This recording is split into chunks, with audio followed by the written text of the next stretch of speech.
Poor little VisiCalc. When it first came out around 1980, it revolutionized the personal computer industry, turning a PC into an essential business tool. But VisiCalc is largely gone these days, replaced by Lotus 123 and a whole new generation of sophisticated spreadsheet software. Today, we begin a special two-part look at spreadsheets on this edition of the Computer Chronicles.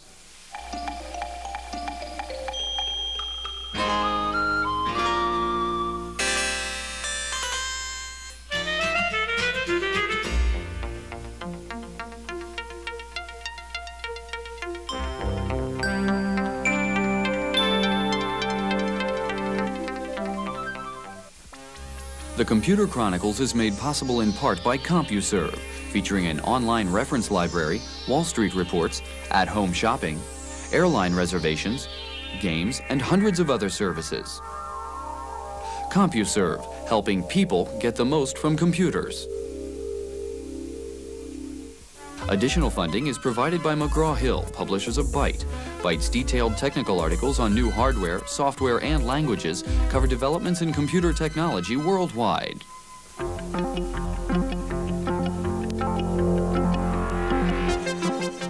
Welcome to the Computer Chronicles. I'm Stewart Cheifet, and this is Gary Kildall. Gary, this is VisiCalc, and it's a spreadsheet program. If I change the entry in one particular cell, for example, all the rest of the numbers change to reflect that. How did it happen that VisiCalc was the first piece of spreadsheet software, but obviously Lotus 123 has now come to dominate this field? Well, the Apple II was always accepted in education, and VisiCalc really brought the Apple II into the business market as well.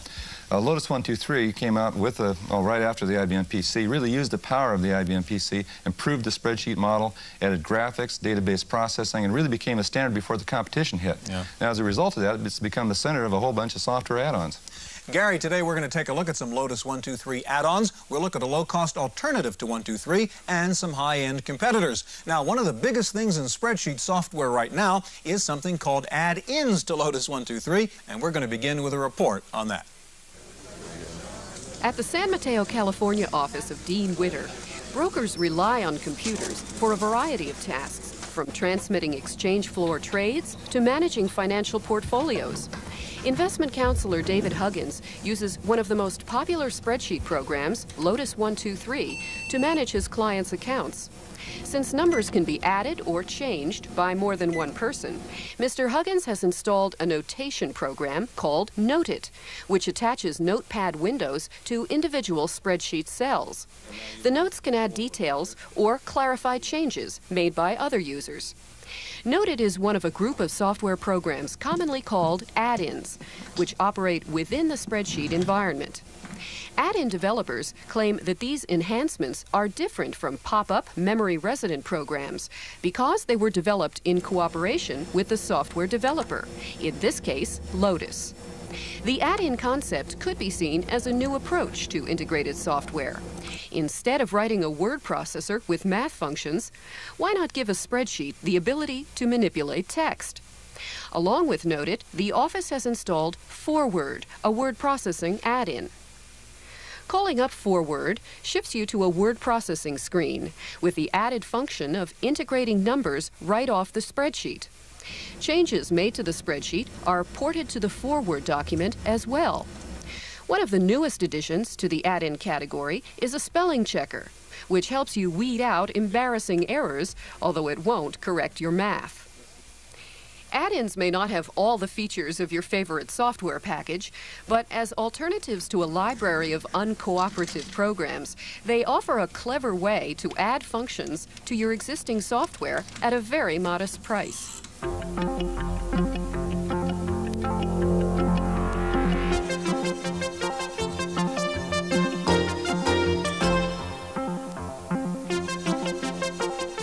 Joining us now in the studio is Larry Gross, co-developer of HAL. And next to Larry is Sam Savage, chairman of General Optimization. They make something called What's Best. Gary? Larry, you and Sam both have it's called a Lotus add-on. Each of the products a Lotus add-on. What is an add-on? Well, an add-on is a product that enhances the functionality of 123. HAL adds a way of getting new functions out of 123 what's best, add some optimization to 123. Okay, and there are several add-ons, I suppose, for Lotus that are out there and available to the customers. Now, typically, is this it's called a TSR, Terminate and Stay Resident? It's a RAM resident program? Well, HAL isn't a Terminate and Stay Resident program. HAL loads when you load. When you load HAL, it loads HAL and 123, okay. And then when you quit, it quits both of them as well. Can you show us a little bit about how HAL works? Yeah, sure. Here we are in 123. We can move around the worksheet like we always have with the arrow keys. You can press the / key and get the 123 menu up at the top. The difference with HAL loaded is you can press the / key and get this request box up here. And what you can do now is you can type English phrases in here and do operations. So if I type get quotas, HAL will go ahead and retrieve the quotas file for me. If I wanted to go ahead now with this file and total this column, I can say total this column. And HAL will go ahead and total that for me, just like that, draw a line, and put the @sum formula in the worksheet for me. If I didn't want to do that, I can press the # key, and HAL reverses its last action, which is real handy because it even reverses the any 123 action that you can do. So, for instance, if I did /worksheet erase, yes, and realize that I just accidentally erased my whole worksheet without saving the previous one, I can press the # key and it'll bring it right back for me, a real time saver. Lifesaver as well. I can also do graphics real easily with HAL, which in 123 require a lot of setup normally. I can just say graph this, and HAL will go ahead and figure out all the ranges for me and just graph all the data and label the x-axis. Does it go to a certain set of default parameters when it does that? Yes, and it'll just make the graph for me like that. If I wanted to do a database operation or query, let me get a database up here called baseball. And it's a bunch of baseball players and their statistics. It could be anything, though. If you wanted to find out who has more than 30 home runs, you could just type that in, who has more than 30 home runs, and HAL will go ahead down at the bottom and give you a list of all the players that have more than 30 home runs, just that easily like that. If you wanted to find something real fast, you could just say, find 11, and HAL will find in your database the first occurrence of the number 11. Okay, now just for clarification, this I assume that this doesn't take just any natural language input. The format itself is a fairly specific one, right. So just not to be misleading. Right. There's some syntax associated with this, but it's real easy to pick up because it is so English-like. For instance, if I wanted to just, I can clear the worksheet. HAL's also great for building worksheets from scratch. Like, for instance, I want to make a worksheet with some months across. I can say put months across. And HAL will just put all the months all the way to December across. If I want to insert a column, I can just say insert a column. And I can abbreviate my request to just 3 characters of the word. If I want to put some letters in, I can say put A to G, and it'll put it in. I can say move this column down to, and it'll move it down. If I want to underline this row, I can say underline this row, and it'll go ahead and do that. If I wanted to put some more numbers in January, say, I can say put 100 to 106 in Jan. It'll do that. I can project those numbers. I can say project Jan across by, say, 15%, and it'll go ahead and just project all the way to December across. If I don't like the format of that, I can say format this, and HAL will format it to 2 decimal places. And if I then wanted to total all the columns, I can say total all cols. It'll total all the columns, and if then I finally want to just graph this, I can say graph this, and it'll make a graph. Can you get out of HAL, and I want to have Sam give us a chance to put what's best up there. Sure. And while he's doing that, Sam, give us a little introduction to what's best. What does it do? Well, we've taken a mathematical technique known as linear programming that members of the audience who've been to business school probably remember with horror. It's a very important algebraic technique used on mainframe computers mostly for doing things like routing airplanes or producing things in factories from limited inventories, cash flow management, and that sort of thing. And as I say, it's very algebraic. Why don't you get the program up and actually show us what it does? What we've done with what's best is really use Lotus 123 to penetrate the algebraic curtain. It gets us to the other side so that the average manager can perform these things on his desktop. Okay, what's the problem here? Now, here we have a staffing problem. Imagine that you are staffing a police force and you need 180 people on Monday, 160 on Tuesday, a non-uniform staff requirement. And in addition, the policemen have to be hired on a 5-day basis, so that if I go to Monday and hire 180 to start on Monday, you can see by the graph that they're working straight through until Friday. Now notice that I'm short on Friday. I need 10 there. So let's put in 10 more. And now I'm short on Saturday. I need 130. At this stage, the good news is that I have my requirements covered. But the bad news is the people who started on Saturday are now sitting on the laps of the people the following Monday, Tuesday, and Wednesday. Now, we can use Lotus to play what if with this, but it's really like Rubik's Cube on a screen. You could work for hours without getting your cost down. Notice that our total cost is $64,000. All right? Now, I'll bring up what's best to solve this model. I hit the asterisk key, and our help menu appears over Lotus. We have now taken over the 10 function keys of the computer, and those are really the only commands in what's best.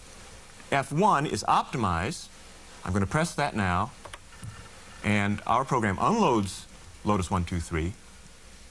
It now comes in and translates that WKS file, the Lotus format file, and performs this linear programming technique on it, which has been around on the mainframes for so long.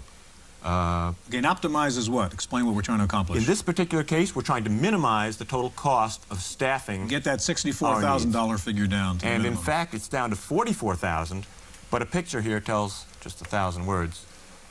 In this case, because we had a slightly doctored example, we got a perfect match. But you will always get the mathematically optimal match. And what's it really doing? Give us the underlying theory here. The underlying theory is based on about 40 years worth of applied mathematics that you really don't want to know about, and I think it's very technical stuff that we try to hide from the user. Okay, that's very impressive. Thank you, Hal. And what's best, in just a minute, we'll meet Adam Osborne and find out about VP Planner. So stay with us.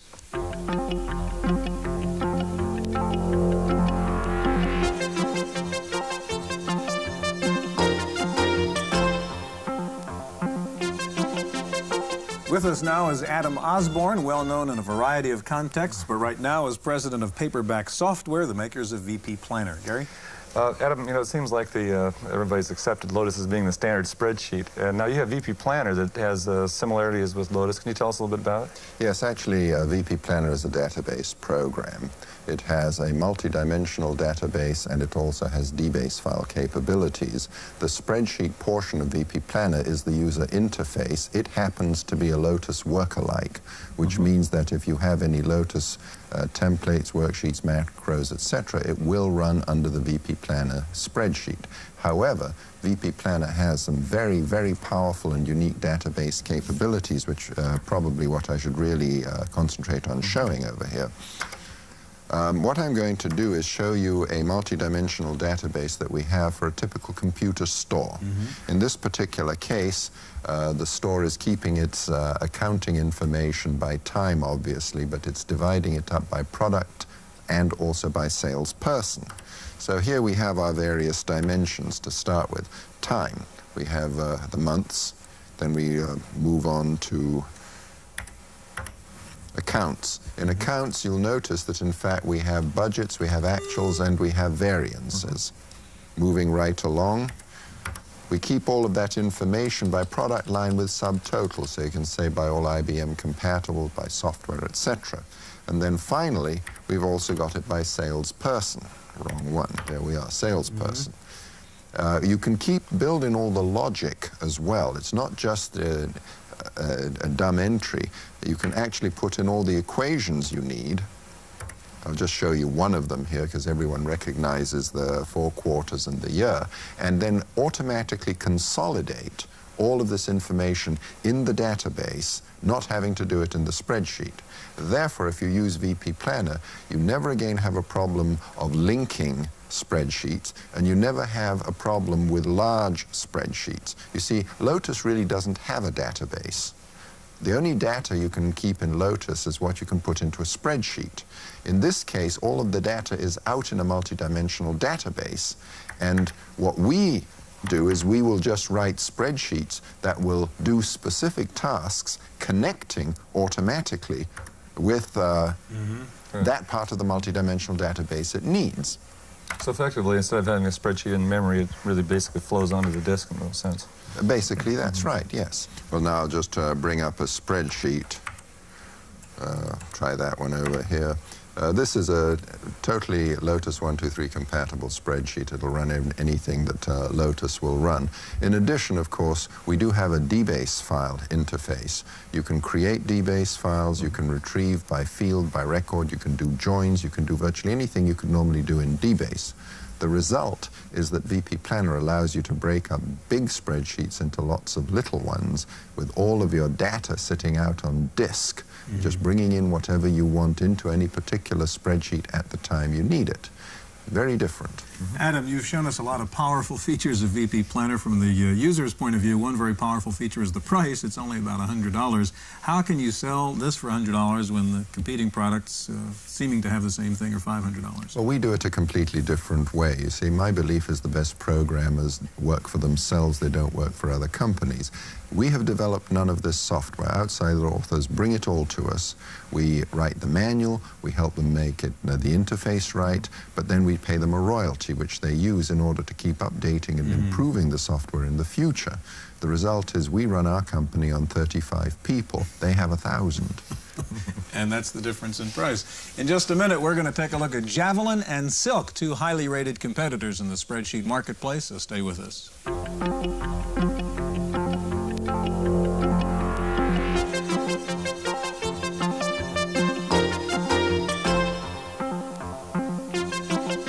With us now in the studio is Eric Gayer, Vice President for Marketing with Daybreak Technologies, the makers of Silk, and also with us is Robert Furman, Chairman and CEO of Javelin Software. Robert, your particular software package had an unusual price change here recently. It went from $700 down to $100, and I guess back up to $200 now.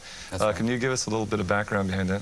Well, our major obstacle in marketing this product is the entrenched user base with spreadsheets.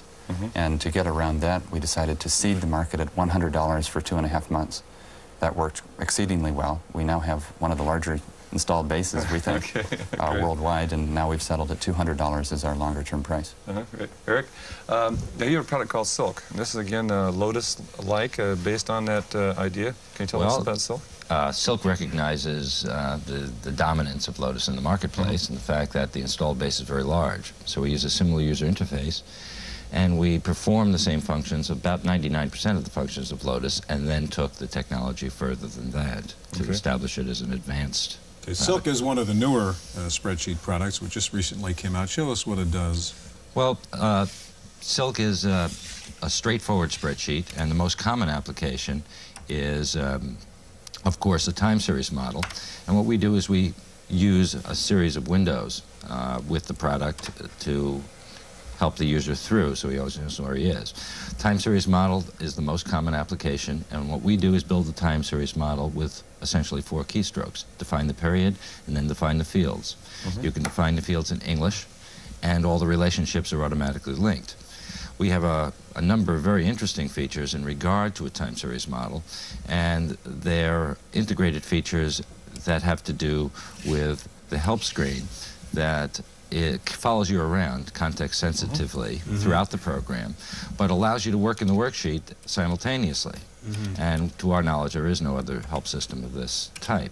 Additionally, we have a way of validating the spreadsheet. So if I were to change the numbers, because the relationships are built in here, and made the cost of goods sold to be only $100 here, and then I went back to the worksheet and I validated it, and I want to know all the errors and warnings, the worksheet is basically telling me I have a problem, and the cursor is limited in the problems. Now, of course, so you can't get out of there until you solve the problem, basically. Unless I go out of validation. I can always escape out of that. But if I hit the help key, it's telling me what the problem is and how to fix it. And basically, we have an inappropriate relationship here. So I have to. So you entered a number which is out of the range of criteria you've established for that particular kind of data. So it's kind of a spelling checker of spreadsheets. In a word.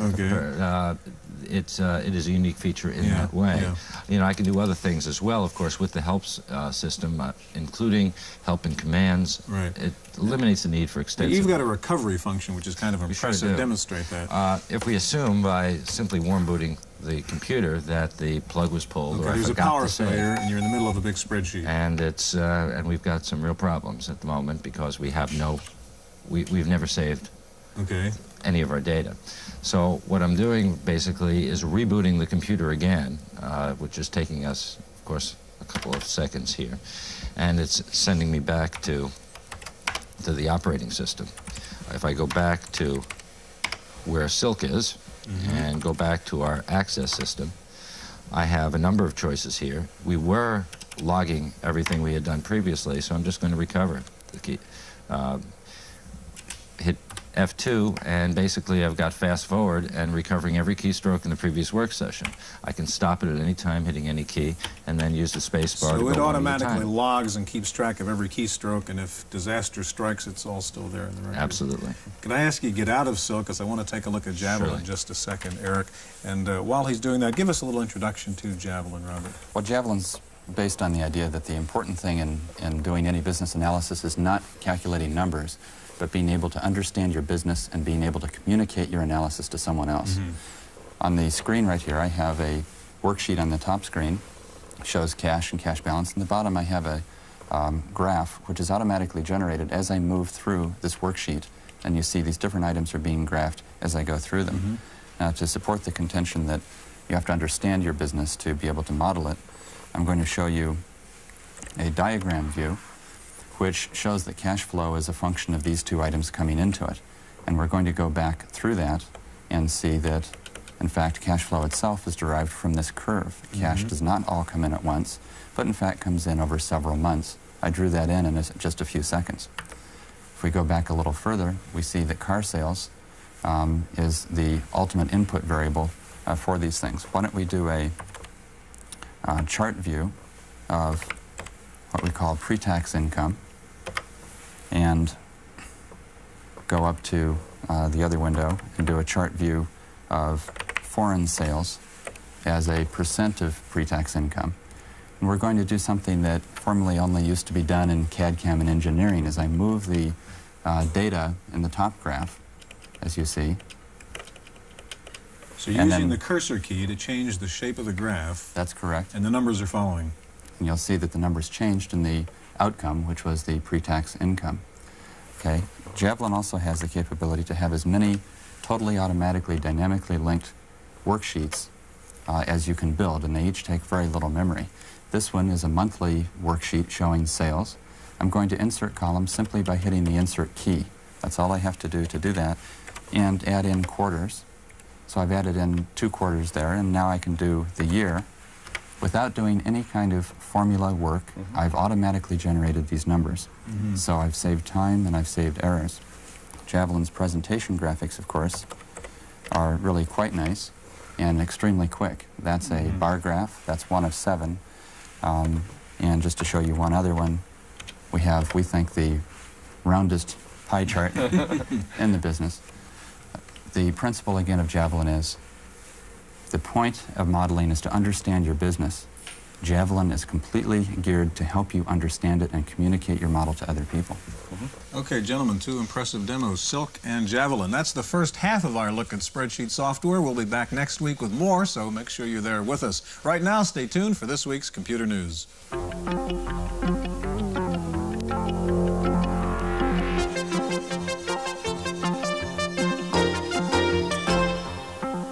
In the Random Access file this week, spreadsheets in the news. First of all, Microsoft is taking on Lotus by releasing the PC version of its Excel spreadsheet, originally written for the Macintosh. The PC Excel has a graphic interface which takes advantage of the new graphics capabilities of the PS2 computers. Some critics say the PC version of Excel is not as fast nor as robust as the original Mac version. Lotus is fighting back by saying it'll come out early next year with 123 for the Macintosh. Lotus is promising details on the Mac 123 at the January Macworld Expo in San Francisco. And Lotus is also protecting itself against Quattro, the new Borland spreadsheet for the PC. Lotus says it now has an enhancement called SpeedUp, which does recalculations faster by only recalculating cells in which there is a change. That is one of the features of Quattro. Lotus says SpeedUp also remembers keystrokes, thus making macro writing easier. 123 users can get SpeedUp free from some dealers or directly from Lotus for a $20 fee.